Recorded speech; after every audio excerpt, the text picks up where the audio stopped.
Let's start part 2 of the extremely high yield images for the USMLE. What is the diagnosis of this patient? Well, if you said TE fistula, you are correct.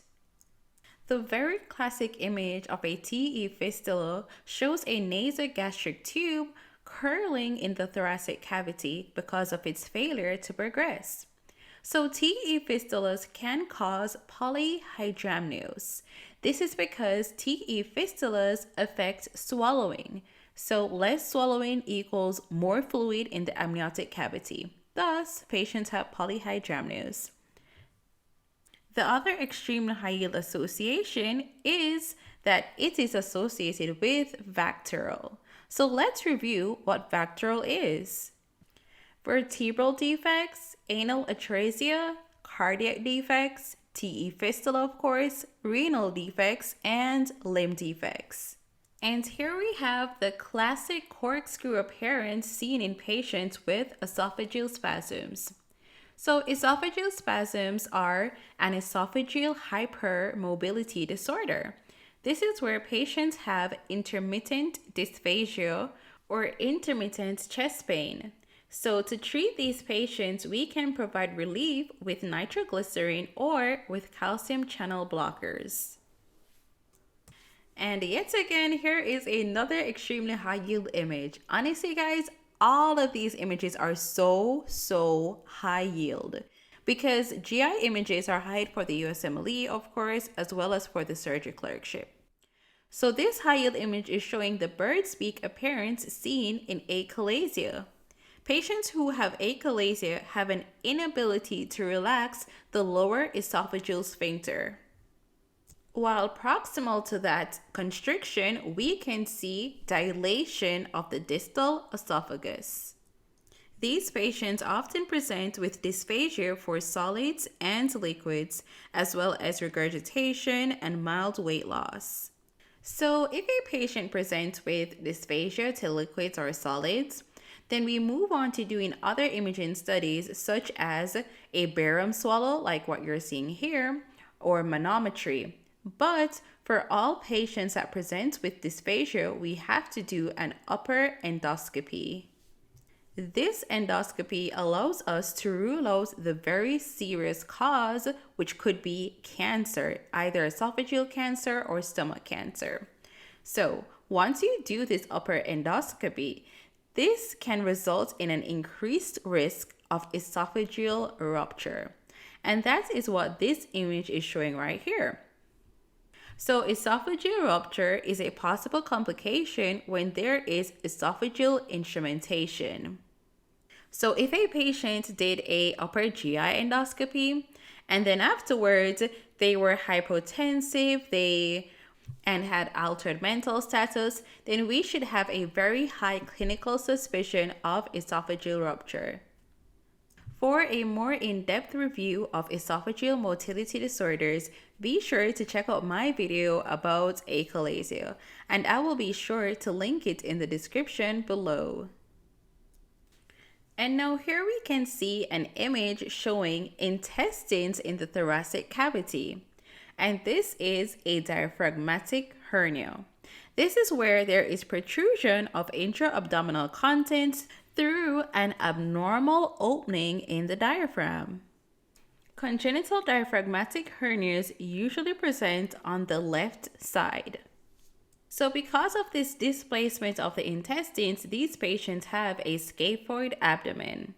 Because these intra-abdominal contents affects the expansion of the lungs in breathing. So patients may have pulmonary hypoplasia.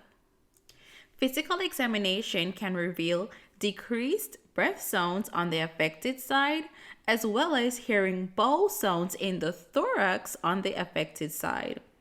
A displaced point of maximal heart impulse may also be present. So as you can see in this image, not only are the intra-abdominal contents in the thoracic cavity, but there is also a shift of the mediastinum as well. Treatment for these patients involve resuscitation with ventilator support, as well as surgical repair of the defect. And now let's just continue with images in the pediatric population. Because here we can see the classic double bubble sign seen in duodenal atresia. The circle on the left represents the duodenum, and the circle on the right represents the stomach. Duodenal atresia occurs due to a congenital failure of the duodenal lumen to completely recanalize. So these patients typically present with bilious vomiting. We can remember key findings about duodenal atresia with the 3 Ds. D for duodenal atresia, D for double bubble sign, and D for Down syndrome. The association between duodenal atresia and Down syndrome is extremely high yield. And now here is the classic triple bubble sign seen in jejunal atresia. So jejunal atresia occurs due to a vascular insult that occurs in utero, and these patients also present with bilious vomiting. So here we can see the 3 bubbles, S for stomach, D for duodenum, and J for jejunum.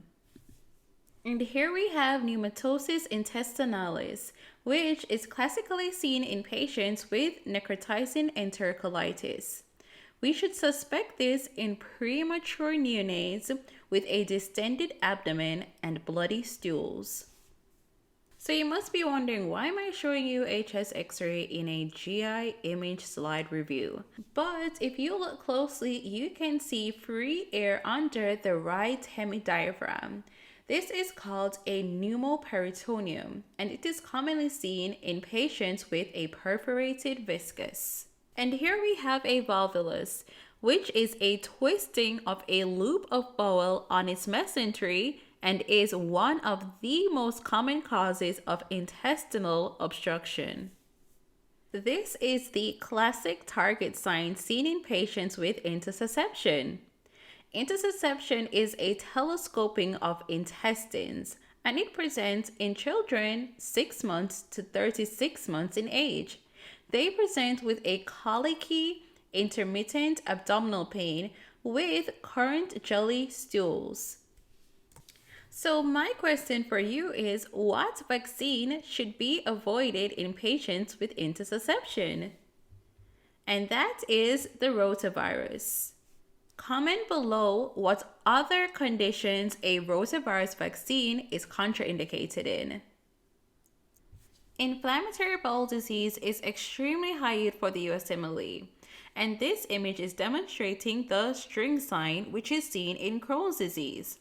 The string sign is most frequently seen at the terminal ileum. Here is another image of a person with Crohn's disease. This one is demonstrating the classic cobblestoning seen in Crohn's disease. Another high yield fact is that in patients with Crohn's disease, they can have skip lesions as well. We can remember clinical and radiographic findings of Crohn's disease using the mnemonic Crohn's. C, cobblestoning, R, red, oral ulcers, O, obstruction of intestines, H, high temperatures, N, narrowing of intestinal lumen or nutrients lacking, indicating their malabsorption that they experience, S, skip lesions, and the second S, submucosal fibrosis. So with this Crohn's mnemonic, you will know the key histologic findings as well as radiographic and clinical. If you like this Crohn's mnemonic, be sure to power up the like button right now and hit subscribe. And for patients with ulcerative colitis, we can see a lead pipe colon. This is where patients have loss of the haustral markings that are normally seen in the colon. If a patient has ulcerative colitis, this increases the risk of colon cancer. So that brings us to our next image, which is an apple core deformity that is commonly seen in patients with colon cancer. The gold standard for evaluating, diagnosing, and screening colon cancer is a colonoscopy. Knowing the USPTF guidelines for screening is extremely high yield. For colon cancer screening, this should start at age 50 for patients with a normal or average risk. If you want to see a video discussing the USPTF screening guidelines, please let me know in the comments below. So what is wrong with this CT scan right here? I put this L here to indicate that that is the left side of the patient. So we have to always remember to orient ourselves when looking at chest x-rays or CT scans, right? So that's the left side. And on the left side of the patient, we can see the liver. And that's definitely not normal. So this patient more likely has Situs Inversus. And that's where the organs are on the opposite side. So for example, the heart, instead of being on the left side, it's on the right. That can also occur for abdominal contents as well. So this patient most likely has Cartaginer syndrome. And here we have yet another chest x-ray, but I promise you, it relates to the GI system. So in this case, this patient has hepatic hydrothorax. And this refers to the presence of a pleural effusion in a patient with cirrhosis or some sort of liver decompensation. And these patients do not have any other reason to have a pleural effusion aside from their issues with their liver. So this is a hepatic hydrothorax, and it is more commonly on the right side, but it can also occur on the left. Now here is primary sclerosing cholangitis, and this is the destruction of the intrahepatic and extrahepatic bile ducts. It's high yield for you to know that primary sclerosing cholangitis can be associated with ulcerative colitis. And the marker for patients with this is P-ANCA. Now let's take a step back and look at primary biliary cholangitis and primary sclerosing cholangitis. So these two conditions are easily confused. So here's a mnemonic using the A's and O's. So we use the A in biliary to remember that it is an autoimmune condition. And the marker for that is antimitochondrial. While we use the O in sclerosing to remember that both the intrahepatic and extrahepatic ducts are destroyed. And primary sclerosing cholangitis is the #1 risk factor for the development of cholangiocarcinoma. And here we have a beaded bracelet. This is because the beads kind of look like O's. And it's a reminder of the bead-like appearance that's seen on ERCP. So remember that the marker for primary sclerosing cholangitis is P-ANCA. But my question for you is, what other conditions have P-ANCA as a marker? And again, let me know in the comments below. Now let's move on to this very, very high yield topic. So we should suspect Melanosis coli in patients with chronic diarrhea or patients that have compensatory behavior to lose weight. It is also commonly seen in healthcare workers. Metabolic alkalosis is a classic finding in laxative abuse, and it's associated with profound hypokalemia due to the potassium loss in the stool. Melanosis coli is characterized by a very dark brown discoloration of the colon. However, if this can be seen on gross inspection, on histology you may see pigmentation of macrophages in the lamina propria. So just remember that melanosis coli occurs due to laxative abuse, and on microscopy you can see pigmented macrophages. And this is a patient who did a colonoscopy, which showed that they have diverticulosis. Seborrheic keratosis is classically defined as having a suck-on appearance. If you see a patient with multiple of these, this creates this sign right here. And that could possibly be due to a GI malignancy. And here are some signs of cirrhosis. These include ascites, palmar erythema, and spider angiomas. We can also see gynecomastia, jaundice, easy bruising, skin pigmentation, loss of body hair, testicular atrophy, splenomegaly, as well as hepatomegaly, and many more. So when you see these signs, think of cirrhosis. Here are the air fluid levels seen in patients who have bowel obstruction. Let's say a young patient presents and this finding is found incidentally, and she is on birth control. If you hear that clinical scenario, she most likely has a hepatic adenoma, and the treatment option for this in an asymptomatic patient is discontinuation of birth control. And here is an image of hepatocellular carcinoma. Recall that this can occur due to infection with hepatitis C or hepatitis B. And this is a very, very high yield image of a patient with gallstones. Gallstones are the number one risk factor or cause of patients who develop acute cholecystitis. So let's take a closer look at this. So in this image here, we have numbers 1 to 4. 1, gallstones. 2, these patients can have a positive sonographic Murphy sign. 3, gallbladder wall thickening, which is greater than 3 millimeters. And 4, pericholecystic fluid. So these are all the key radiographic findings of acute cholecystitis. But nothing is ever so straightforward or easy in the USMLE. Well, not all the time. So let's say that we have a patient that presents with the classic clinical findings of acute cholecystitis. So in this patient, the best next step would be to do an ultrasound. But if that ultrasound is negative, but you still really suspect that this patient has acute cholecystitis, then we can do a HIDA scan. And here are images representing a negative and a positive HIDA scan. A negative HIDA scan means that the patient does not have cholecystitis, while a positive HIDA scan means that the patient does have cholecystitis. So in a positive scan, the gallbladder cannot be visualized.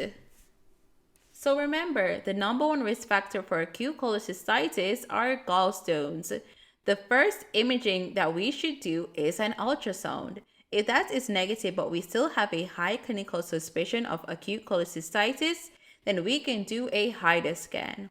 And if that HIDA scan is positive, meaning that the gallbladder cannot be visualized, then this patient indeed has acute cholecystitis. A complication of acute cholecystitis is a pancreatic pseudocyst, and this can develop up to 2 weeks after a patient has acute cholecystitis. Now here we have two images, the first showing Cullen's sign and the second showing Gray-Turner sign. So if you see these signs in patients, what does that mean?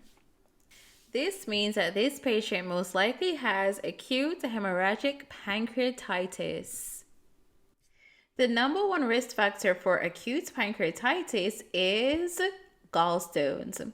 However, in this image, we can see calcifications of the pancreas. And if you see this, then this patient more likely has chronic pancreatitis. The number one cause of this in adults is alcohol consumption. However, the number one cause of this in children is cystic fibrosis. And this is the classic double duct sign that is seen in pancreatic cancer.